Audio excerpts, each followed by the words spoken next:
We continue our coverage of that mass shooting in Manhattan that ended with the gunman dead along with 4 others. And we are hearing from the witnesses who say they will never forget that awful and devastating day. Listen. I heard all these loud bangs, no idea what it was. I turned around, all these people were like running. The building personnel said, stay in place. There's an active shooter. Don't leave, get away from the windows. Your adrenaline rushes and, it's pretty scary when the building says, don't go by the windows. We rush the window in the direction where the helicopters are going, and then we look and there's cop cars everywhere, and then someone pulls up Twitter, and we find out that there is an active shooter. It's awful and devastating, and there frankly is nothing else to think but why couldn't this have been prevented? Why was this person allowed to get a gun? What kind of systems were in place that allowed this to happen in the heart of Midtown East? It should never have happened in the first place. And look at this image taken during the height of the fear there. People literally barricading themselves in, trying to save their own lives. We can tell you that among the dead is an NYPD officer. The building where the shooting took place is home to a lot of companies, for instance, Blackstone, the NFL, and KPMG. In fact, surveillance video shows that suspect, Shane Tamura of Las Vegas. You can see him walking right there, armed to the teeth. That's a high-powered rifle in his hands right there just before the violence. Tamura died of a self-inflicted gunshot wound at the scene. Now, we're going to talk a little bit more about that NYPD officer, Ditterul Islam. He's an immigrant. He's a husband and father. In fact, he's got a new baby on the way. In a statement on social media, the department says he was protecting New Yorkers from danger when his life was tragically cut short. New York City Mayor Eric Adams confirmed authorities recovered a note from the shooter at the scene. Listen to this. The note alluded to that he felt he had CTE, a known brain injury for those who participate in contact sports. He appeared to have blamed the NFL for his injury. The NFL headquarters is located in the building at 345 Park Avenue.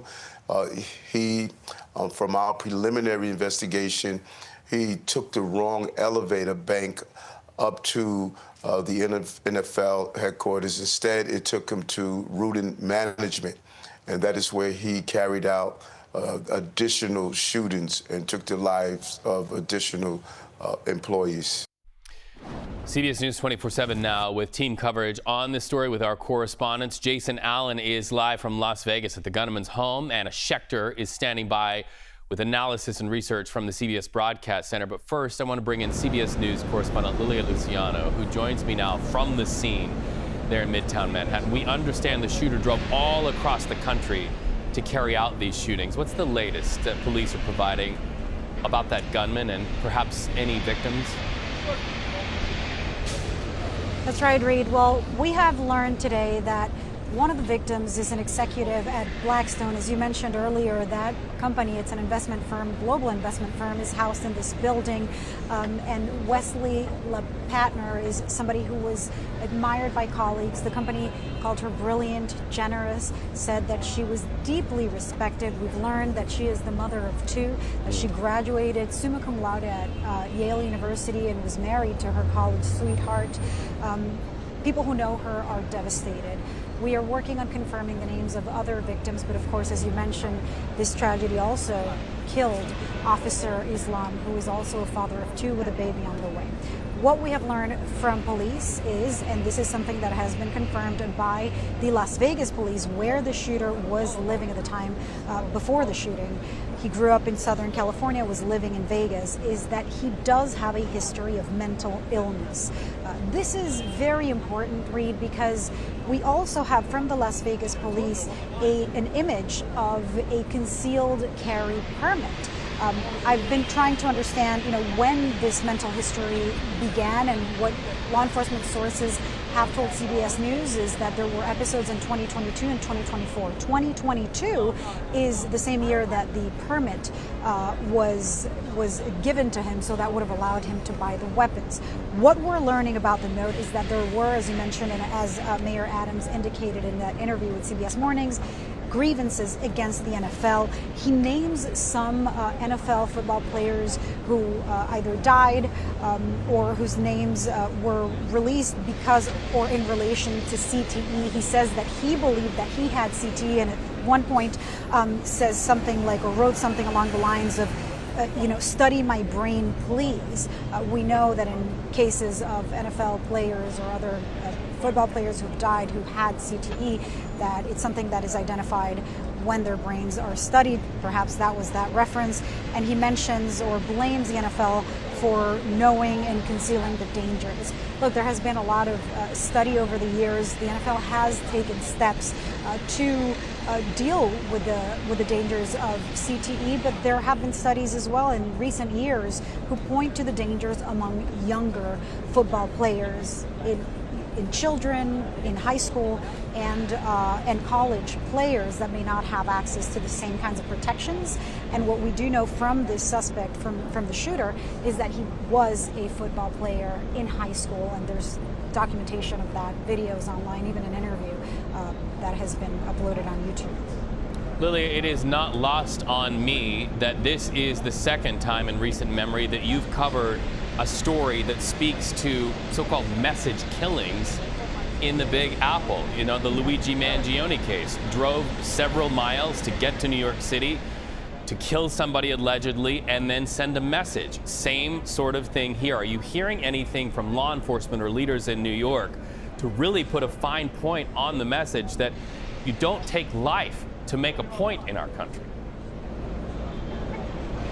You know, the last communications that we had, official messages from the NYPD, were last night. But I'll tell you, the witnesses were so shaken by this. I mean, we've heard and seen accounts of people in all of these buildings who saw the commotion.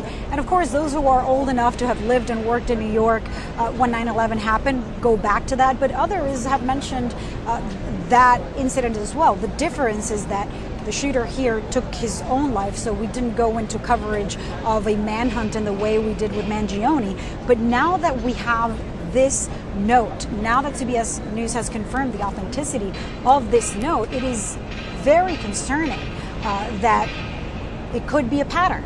You know, it's somebody has grievances, and this is a building that is very prominent, as you mentioned, prominent companies.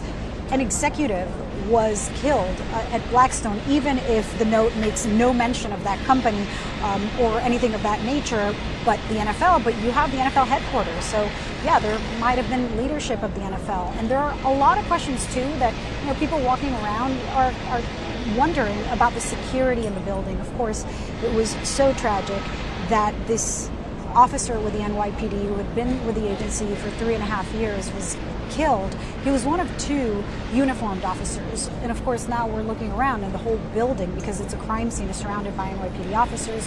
But I think in a city like New York, where you have so many companies that people may have these kinds of grievances, the question, it begs the question, what kind of security is provided and whether building security is really enough. Lilia Luciano, thank you so much. So let's continue talking about this. Let's bring in CBS News correspondent Jason Allen. He is live from that Las Vegas community. What are you learning from the scene near the gunman's home? And then another question I have, we see that photo that's circulating of that concealed carry permit from the state of Nevada. I'm curious if that permit allows him to carry the kind of firepower that he walked into that building. What's going on in Las Vegas on this story?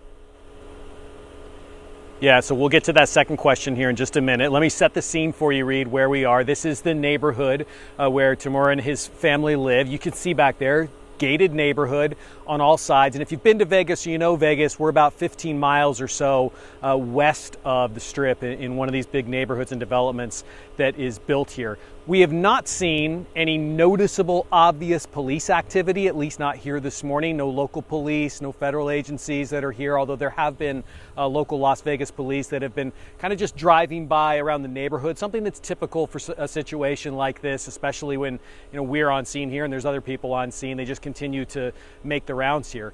Just kind of going off of some of the reporting that Lilia was just sharing with you as far as Timur's history here, she mentioned that mental health incident that law enforcement authorities were familiar with from back in 22, and another one in 24. So we know that investigators here are looking at that. We also know that they are looking at the gun ownership here.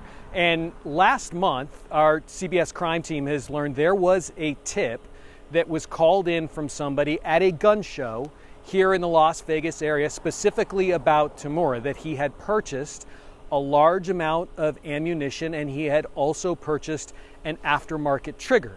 So that tip came in. We know that people here are starting to backtrack the ownership, the provenance of the guns that he had, and then also look at the legality of him owning it. So that kind of gets to your second question. When you put those two things together, the health history and the gun ownership, they don't always necessarily cancel out the other one. You know, when you're looking at Nevada laws, there's got to be something that was a criminal conviction in court, or there's got to be something where a court came in and said, this person has a mental health issue that would not allow them to own a firearm, or somebody from the outside who may appeal to the court. It's not as simple as somebody just having one episode, a health issue, and that preventing them from owning that firearm. So this is something that we know that investigators here are going down the path of. They're starting to track all this stuff down, get all this information. Some of that is going to come from here in the neighborhood. Some of that we expect is going to come from other spots across the city or potentially other cities here in Nevada. Reed?